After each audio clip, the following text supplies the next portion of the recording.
Hashem. Today's parsha is chapter 17 of Deuteronomy, verse 17. We're discussing the commandment, or is it a commandment to appoint the king? It's a dispute whether or not it's a commandment to appoint the king, because it says back a few verses earlier, it says, when you come to the land and you say, I shall appoint the king.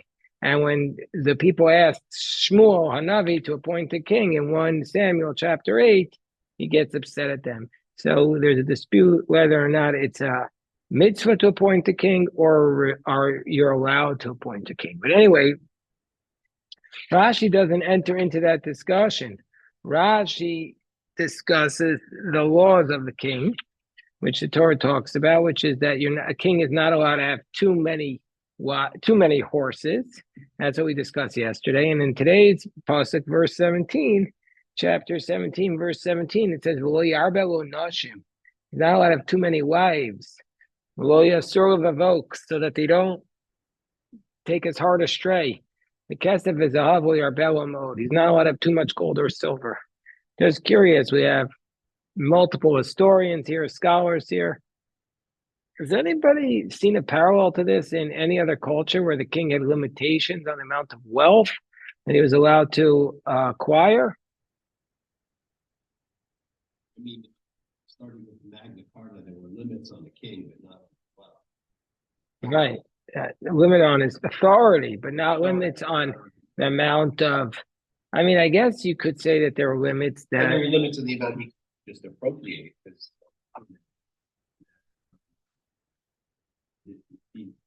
limiting his ability to just take the money from the gold. And I guess you could also say that there were limits on who he could marry. That was part of the dispute in England. But here we have limits that a king was not allowed to have too many horses or too many wives or too much gold and silver, but a regular Jew could. What? I said, think of what Henry VIII had Yeah. in order to have Yeah. So, okay, so let's look at the pasuk. Yarbelu nashim. You can't have too many wives. How many wives are that? That's 18. Elish Monasri. The limit a king could have is 18 wives, because we find that David had six wives, and he says, and if that will be too few, I will add for you like these and like these. Now we know that obviously Shlomo HaMelech had 1,300 wives, 700 concubines. So he directly violated this commandment, and that's why he got in trouble. The idea of having more than one wife comes back to the very beginning of the Torah. Who was it who had more than one wife? Who was the one who took two wives? Who was the first one? In the Torah has two wives.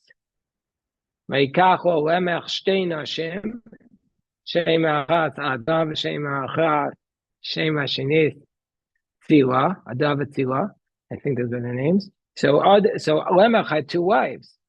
So here we have 18 wives. My Mechutin is from Morocco, and he said he remembers as a young boy being in Morocco that there was a man there who had two wives. So it's the Sephardic community up until the modern period, basically until all the Jews were kicked out from the Arab countries, although there's still a Jewish community in Morocco. To all the Jews who left the Arab countries, they had multiple wives, which is the practice in the Arab world today, that they have multiple wives. I was once talking to a man. I was once having dinner with this Palestinian man and his wife. They lived in America. And I said, what do you think about taking more than one wife? I said to her. She said, when he tells me he wants to have another wife, I'll be the first to celebrate. Meaning to say, she said, I'll be so supportive. But he said he doesn't want. I said, okay. But later on, I found out he didn't tell her, but he already married another woman. He had a second wife in Egypt. Anyway, so it's not a simple thing. Well, Yarbelu Nashim. Okay. The kesef is a havol yarbelu mode, and he shall not increase the silver and gold. Shall not increase the silver and gold. Ela kidei litain la'ach sanya. He should only have enough He only should have enough silver and gold to basically support his army, support his lodgings, meaning he has to support the bureaucracy. So he needs money and silver and gold to support the bureaucracy. Because, of course, where is the king getting the silver and gold from, if not from the people, the taxes? That's what those who are studying the daily Tanakh saw the taxes are an issue now. They're a big political issue now. They're a big political issue then because of the kingdom to rupture. So that was the point. Okay.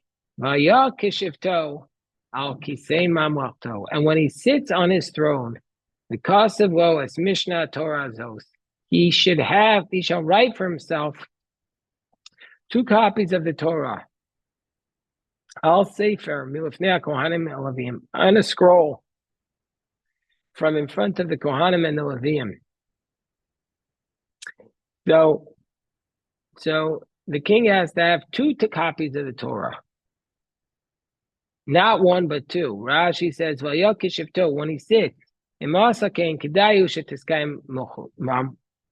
so if this is what he does, he's worthy to have his kingdom endure. Means that he needs 2 to keep 2 Torah scrolls. Shtei Sifrei Torah, Rashi says 2 Torah scrolls. 1 that is placed in his treasury, and 1 that enters and goes out with him. He needs to carry 1 with him at all times. I had an idea that I sent to the president of Israel. Did I tell you this, Dan? Oh, I had an idea. I sent this as a message to the president of Israel that I would write for him a Torah scroll, and he would have a Marine like Israeli Marine, walking around with him with the Torah scroll in a backpack. They have these Aron Kodesh backpacks, and he'd walk around at all times. It'd be like the president of the United States has the nuclear codes in his suitcase next to him, and we should have it. This is the concept here. We should have the Torah scroll right next to the king at all times. So right next to the president. But Bibi, I don't know, maybe it'll be for Bibi or this. But I suggested that I would do that, Herzog. But he's been busy since I suggested it. He has not gotten back to me, but his wife liked the idea. But he has not gotten back to me personally. I mean, well, it's a very ingenious idea. Why is it ingenious? It's right here in the Torah. The question is, it's here for the king. You want the monarchy. It's not so sensitive in Israel as it is here right now, but does he want to put himself out as a king? No, I don't think there's any fear of that. Well, I mean, first of all, the president is big. No, but I feel that that's one way to look at it. The other way to look at it is to say that what we're saying is that the head of state should walk around with the Torah scroll to say that these are our values. Not saying he's the king. Obviously, we're not saying he's the king, but we're saying that the head of state is limited. He can't have too many wives, can't have too much money, can't have too many horses. He's limited on where he can go. But also, he's limited. He has to obey the laws of the Torah. To make 1,001 distinctions. It could be a law in the United States that the president of the United States has to walk around with the Constitution to remind himself what he has to follow. So he's the head of state. Whoever's the head of state. I mean, it's not clear to me in Israel who's the head of state. If it's Bibi or if it's Herzog. Most likely it's probably Bibi, but I don't know. But I didn't really want to. I was worried about writing for Bibi because I didn't think it would mean as much to him because I think Herzog's a religious man. And anyway, so okay. But he never got back to me, so I didn't write it for either one at this point. Okay, V'haisaimo, and this is the concept. It shall be with him, the Karabo Kol Yimei Chayav, and he'll read from it all the days of his life. Aman Yomad, in order that he will learn Yiras Hashem Okav, to fear Hashem as God. Lishmor is called the Devrei Torah Zos, to guard this whole Torah. That's a Chukim Ha'elo Asutam, and these laws to do them. Rashi says, what do you mean the words of this Torah? Lishmor is called the Devrei Torah. Kemashmo, Rashi says as it sounds. So why does Rashi say literally? Because the next verse is not going to be literally. Vilti room with avo. Don't you think this would be appropriate, Ben, to say so that he does not act more arrogant, may his brothers? Vilti surman hamitzvah menu small. The whole purpose of carrying the Torah is not to show he's the king, but to show he can't deviate from the law. You want to appoint a king, you're subject to the law. You can't depart from the commandments to the right or the left. So that he'll have a long life on his kingdom, he and his children amongst Israel, he and his sons amongst Israel. So this is a very powerful law for me. You cannot depart from the commandments. I feel mitzvah kala shel navi, even a light commandment of a prophet. Wow. So now we have a very, very powerful idea. Who is the prophet? The prophet comes and tells the king what to do. The king has to listen to that prophet. The prophet is above the king. The prophet is above the king. And we see in our Torah, in our prophets, that the prophets came and rebuked them. Most famous is when Natan the prophet comes and rebukes King David. And he says, you are the man. You're the man. Gave him the parable of the sheep. The poor man and the wealthy man who takes the sheep from the poor man. And he says, you are the man that you took Bathsheba. And Natan, the prophet, criticizes him. So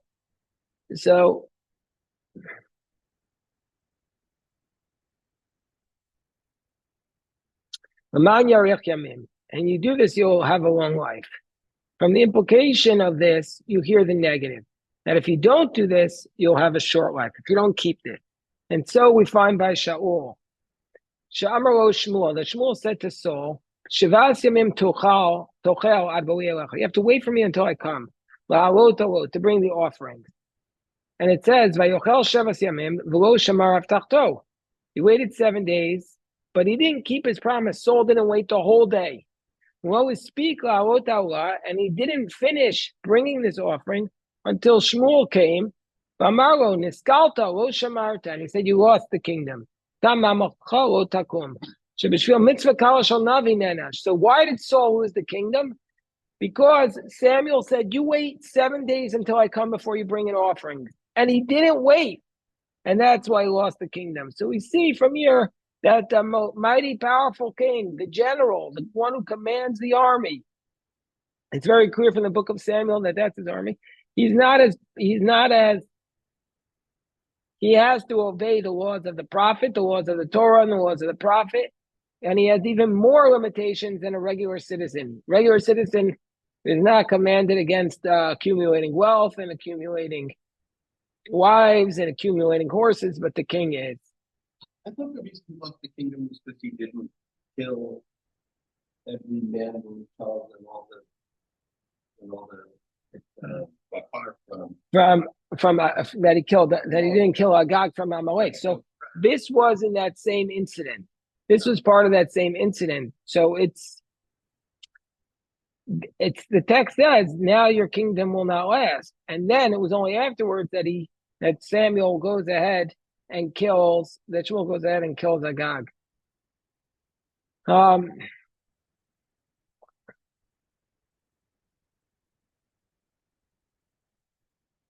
Vanav, and therefore this will cause his kingdom to last. He and his children, the care of Israel, amongst Israel. This teaches us that if his son is appropriate to be the king, he comes before everybody.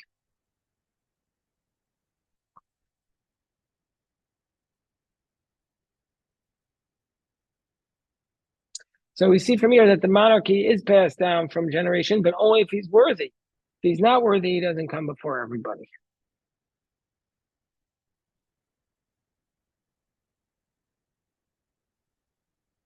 Hold on 1 second.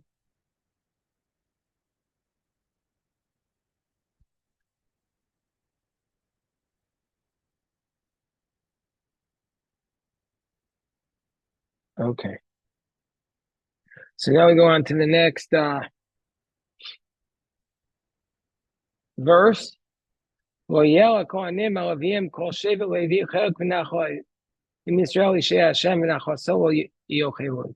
That the Kohanim and the Leviim of the tribe of Levi should not have a portion or inheritance with Israel from amongst the offerings of Hashem, and his inheritance shall they eat. What does that mean? Rashi is going to have to tell us what this means.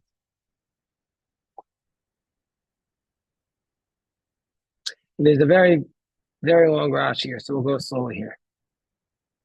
The entire tribe of Levi will not have a portion. Kol Shevet Levi. Rashi says, whether even those who are blemished and are unable to serve in the temple, nevertheless, they won't have a portion. Chelek Babizah. They also will not have a portion in the spoils. And they don't have an inheritance in the land, Rashi says. Ishei Hashem, Rashi says, those which are holy of the base of Mikdash.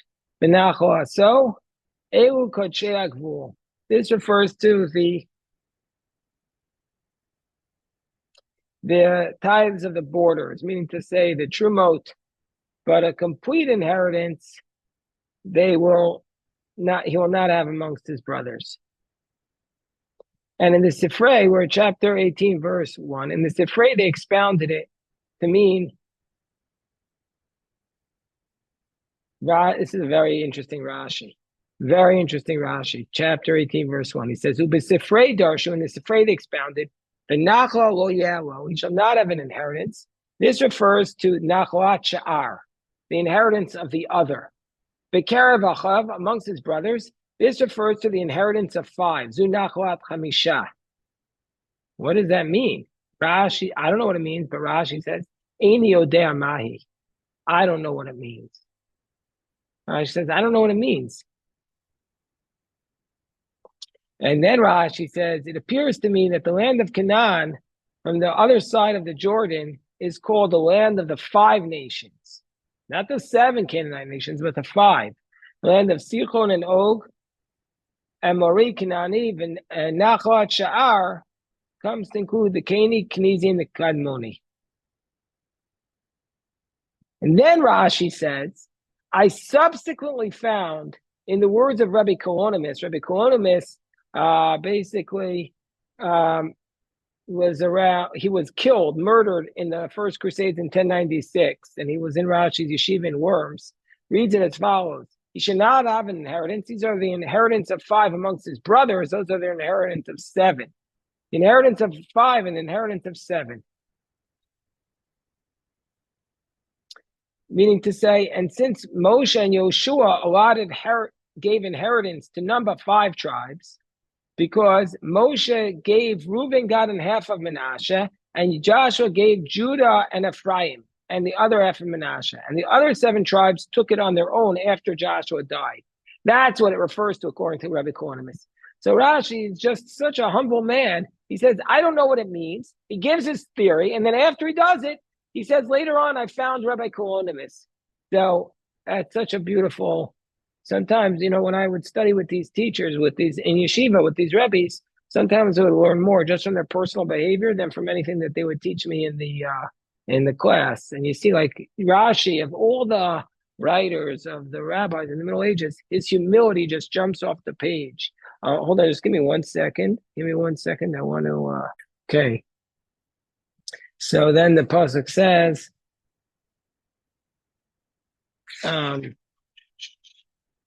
That the tribe of Levi will not have a portion amongst his brothers. Hashemu Nachla, so God will be in his inheritance. Just like he spoke to him. Says verse 3. So now we just gave the laws of the king. Now we're going to give the laws of the Kohanim. I know it. It's not. Well, we just learned that the tribe of Levi doesn't get a land, but the Kohanim were the elite of the tribe of Levi. So this first, Your word, Loya Lekohanim Halavi. Yeah, correct. You're correct. Oh, Baruch Hashem, my friend, Baruch Hashem, Ayal.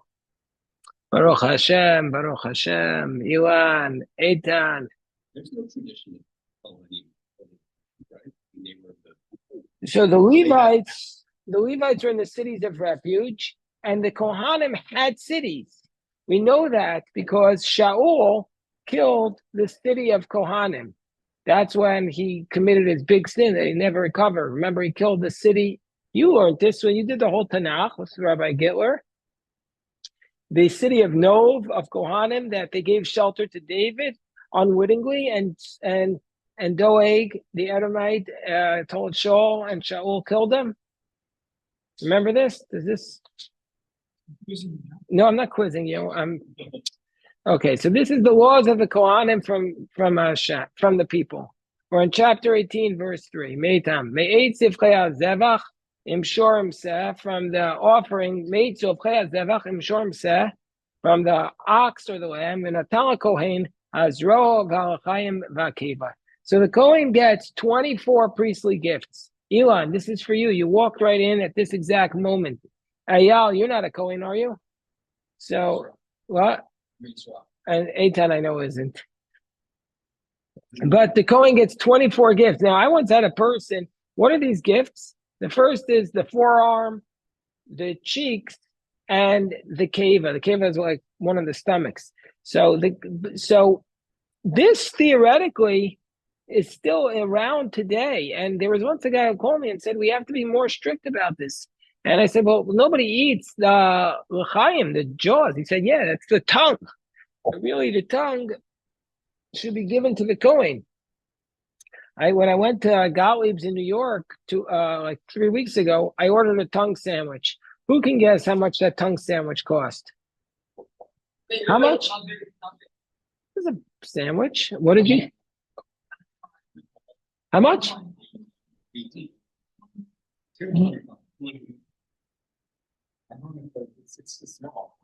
$38. It was all right. It was all right. I mean, if I had known, I didn't look at the price when I ordered it. If I had known it was $38, I would have gone for the pastrami, which was 24 and which was better. But no, Dan, if you haven't been to Gottlieb's, you have to go. It's a cultural experience. It's the best deli I've ever been to. It's in Williamsburg, right around the corner from where I deliver the Torah. Okay, so this will be the laws of the Kohanim from the people. From Imshorim Seh. So you have to give to the Kohen the foreleg. This is from the joint of the Arkuba. The Arkuba is the foreleg of an ox. It means a section of the leg. It's the lowest part of the animal, ad kav shel yad, up to the shoulder blade, which is called espaldon velachayim, im lashon, with the tongue. So basically, the tongue was given to the Kohen, and the tongue is very expensive because most of it is not eaten. So the tongue was given to the Kohen. Dorshei Reshumot hayu omrim, and those who expound verses would say, Zroa tachas yad, the foreleg represents the hand. L'chaim tachas, the Kohen would serve with his hands. L'chaim tachas tefillah, the jaw that we give to the Kohen represents his prayers that he speaks. And the stomach, v'akeva tachas ha'ishal kubasa, that Pinchas stuck the knife right into their stomachs and killed Zimri and Cosby when they were sinning at the entrance to the temple. So, okay. Anyway, this is, let me just do one more pasuk with everybody. One more beautiful verse. There's Reishis digancha tirashchav yitzarecha. You also have to give the first of your grain, your wine, your oil. Reishis gaze. This is the first shearings of your sheep. First shearings of your sheep. Today we don't do these mitzvahs because we don't know who the Kohen is, who the Kohanim are. So the Kohen can't really accept it. because even though Elon is a Kohen, but no Kohen has tremendous proof that they're a direct descendant of Aaron and that nobody caused them to lose it. And so therefore it just makes it like if you're going to take actual money, that's why the Kohanim don't usually keep the money from the Pidyon Haben, because if they're not really a Kohen and they're taking it, then they're, God forbid, stealing it. Okay, we'll stop here so we can do the afternoon prayers and Mincha Maariv, and also